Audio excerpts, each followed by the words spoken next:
Good morning po, kumusta po kayong lahat? Ayan, para po sa lahat ng mga taga Cavite na matagal lang nagre-request na magkaroon tayo ng Joyride MC Taxi onboarding dyan sa lugar po ninyo.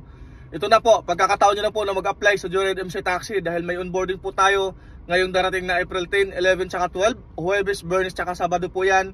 Simula alas 8 ng umaga hanggang alas 5 po ng hapon. Ito po yung complete address, tignan nyo na lang at sa comment section makikita nyo po yung full details ng ating onboarding sa Cavite, okay? So magdala lamang po kayo ng inyong mga requirements katulad po ng NBI clearance, barangay clearance, ORCR at professional driver's license. At kung expired naman po ang inyong NBI clearance, kahit yung resibo lamang po muna na binayaran po ninyo online renewal, pwede na po yun. At kung wala naman talagang NBI at hindi kayo nakapag-renew kahit resibo, yung National Police Clearance po ay pwede na po yun.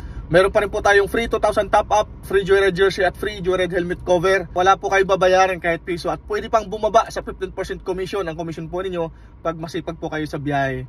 Kaya kita-kits po tayo at huwag po papalampasin ang 3 araw na onboarding po natin sa Cavite. Maraming salamat at ingat kayo lagi sa biyahe mga idolo.